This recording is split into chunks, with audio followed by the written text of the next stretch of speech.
आपने वो कहावत सुनी है ना कि राजनीति में कोई स्थायी शत्रु या स्थायी मित्र नहीं होता। जिसने भी ये कहावत बनाई है मुझे उस पर शक हो रहा है। कैसा शक शेखर? अरे बंदरू, मुझे लग रहा है कि जिस किसी ने भी ये कहावत बनाई है उसमें ना तो हमारे मोदी जी को देखा है और ना ही केजरीवाल जी को। अगर वो इन दोनों को देखता और आम आदमी पार्टी के नेताओं पर अब तक पड़े छापों को देखता तो यही कहता कि राजनीति में स्थायी शत्रु ही होता है, मित्र नहीं।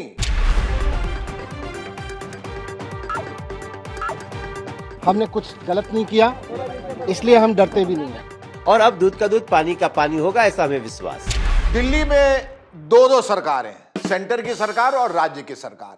इन दोनों सरकारों को देखकर हमेशा यही लगता है जैसे एक मयान में दो तलवारें नहीं रह सकती, उसी तरह दिल्ली में दो अलग अलग दलों की सरकारें नहीं रह सकती।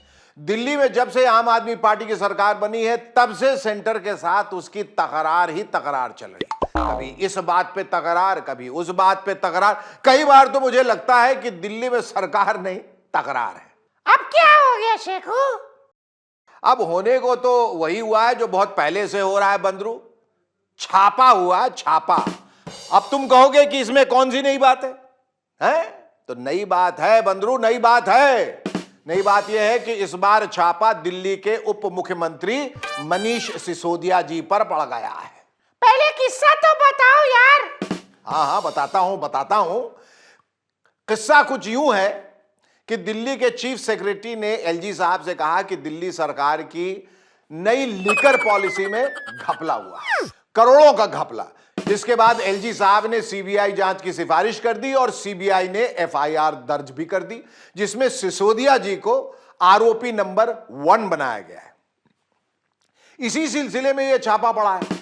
इस छापे के बाद आम आदमी पार्टी और बीजेपी के नेताओं ने एक दूसरे पे जो हमले बोले उन्हें ना मैं गिन सकता हूं और ना ही आप। दोनों पार्टियों के 10-10 नेता अपने सारे हथियार लेकर मैदानी दिल्ली में उतर पड़े। छापे वापे से निपटकर आज खुद मनीष सिसोदिया जी भी उतर पड़े। और हथियार कौन सा? वही जो कल सबके हाथ में था, न्यूयॉर्क टाइम्स की न्यूज। सबसे बड़े अखबार और दुनिया के बहुत नामचीन अखबार न्यूयॉर्क टाइम्स में कल एक खबर छपी थी जिसमें दिल्ली के एजुकेशन मॉडल को फ्रंट पेज पे कवर किया गया है। ये भारत के लिए बहुत बड़ी बात है, बहुत गर्व की बात है कि देश का एजुकेशन मॉडल उस तरफ जा रहा है जहां दुनिया उसकी चर्चा कर रही है। आम आदमी पार्टी के सारे नेता तो यही कह रहे हैं कि न्यूयॉर्क टाइम्स में दिल्ली सरकार के स्कूलों की और मनीष सिसोदिया जी की जो तारीफ छपी है उसी का नतीजा ये छापा है। यानी उसी तारीफ से चिढ़कर केंद्र सरकार ने सीबीआई के छापे मरवाए हैं। न्यूयॉर्क टाइम्स ने छापा, इसलिए पड़ गया छापा। 7 साल में भी मनीष जी के ऊपर न जाने कितनी बार रेड हुई है। ये पहली रेड नहीं है, पहले भी कई बार रेड कर चुके, कई झूठे केस कर चुके मनीष जी के ऊपर। बहुत बड़ा छापा पड़ गया है। सीबीआई अब तक कुछ नहीं बता पाई, सरकार अब तक कुछ नहीं बता पाई, मोदी जी की सरकार कुछ नहीं बता पाई कि क्या निकला। 31 जगह देश की सबसे बड़ी एजेंसी छापा मार रही है। सुबह से शाम तक 14 घंटे मीडिया के अंदर चल रहा है। एजेंसी ने यह भी नहीं बताया इन छापों के बाद मिला क्या। ये कल की थी और जो सिसोदिया जी ने दिखाया वो आज की थी। मुझे याद दिलाना पड़ता है कि कहीं आप लोग कंफ्यूज ना हो जाए। तो आज अखबार दिखाने के बाद सिसोदिया जी ने यह भी कहा कि जिस लिकर पॉलिसी को लेकर सीबीआई का यह छापा पड़ा है दरअसल वो हमारे देश की बेस्ट लिकर पॉलिसी है। Best education policy, best liquor policy, यानी सब कुछ बेस्ट ही बेस्ट, पीछे रह गया रेस्ट। ये सब बकवास कर रहे हैं। इस पूरी पॉलिसी में कोई घोटाला नहीं हुआ, बहुत शानदार पॉलिसी है। और जो ये लोग कह रहे हैं इनको ना तो कुछ पता है ना इन्होंने कुछ पढ़ा है, बस इनको तो कहीं से कोई स्क्रिप्ट जो दी जाती है ये उसको रटते हैं। बेस्ट लिकर पॉलिसी के बाद सिसोदिया जी ने अपनी फ्यूचर पॉलिसी का भी ऐलान कर दिया। मैं आज आपके सामने कहना चाहता हूं कि 2024 का चुनाव आम आदमी party versus Bharatiya Janata party होने जा रहा है। अब तक लोग पूछते थे कि Modi versus who.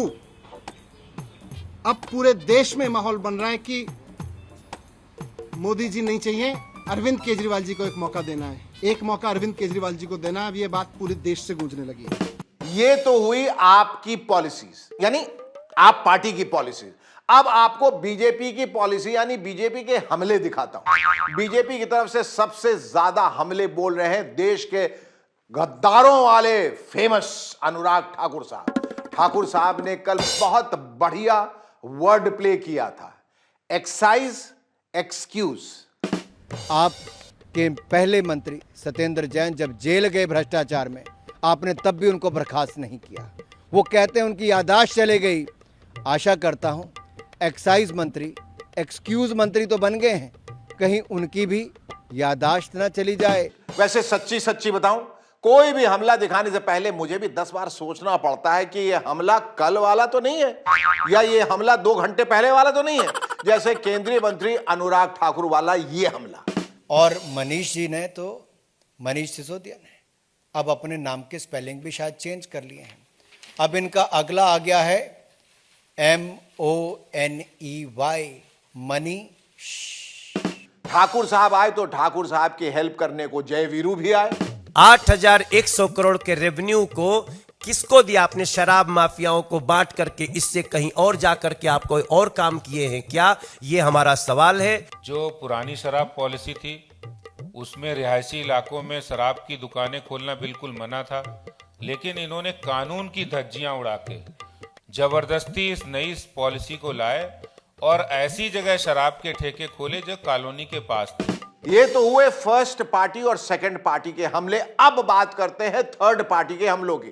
Third party यानी बाकी सारी पार्टियां, इनके हमले दोनों तरफ से हुए। आरजेडी के मनोज झा ने तो साफ साफ कह दिया कि जब हम पे छापा पड़े तो आप चुप मत पड़े रहा करो।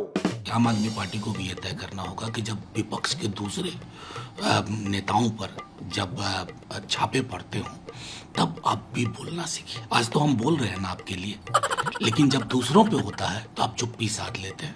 तो इस तरह से एकांगी सोच से किसी को कुछ नहीं हासिल होगा। हम सबको एक संदेश देना है कि पॉलिटिकल बैटल पॉलिटिकली लड़िए। कांग्रेस ने भी इस मौके पर एक तीर से निशाने लगाने की कोशिश की। अब यह पता नहीं कि उसका कोई निशाना निशाने पर लगा भी या नहीं। हम लोग तो जब से ये आबकारी नीति आई थी तब से ही कह रहे थे कि मामला बहुत गड़बड़ है। हमारे कुछ अपने मित्र लोग हैं जो इस बिजनेस में, वो बता रहे थे किस तरह की डील चल रही थी।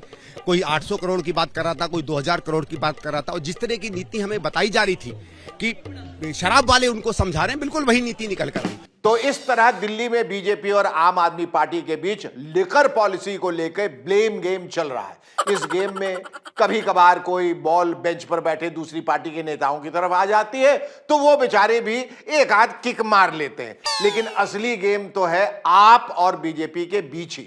बोले तो जबरदस्त खेला। देखते हैं कि यह खेला कब तक चलता है, लेकिन जब तक गुजरात और हिमाचल प्रदेश के चुनाव होंगे तब तक तो ये चलेगा ही चलेगा।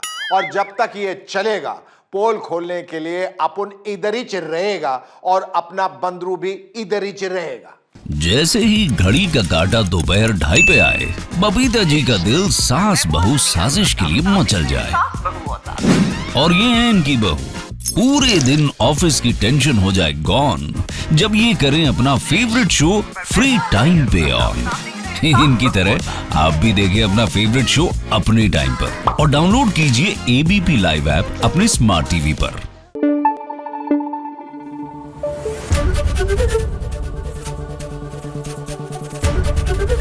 ABP न्यूज आपको रखे आगे।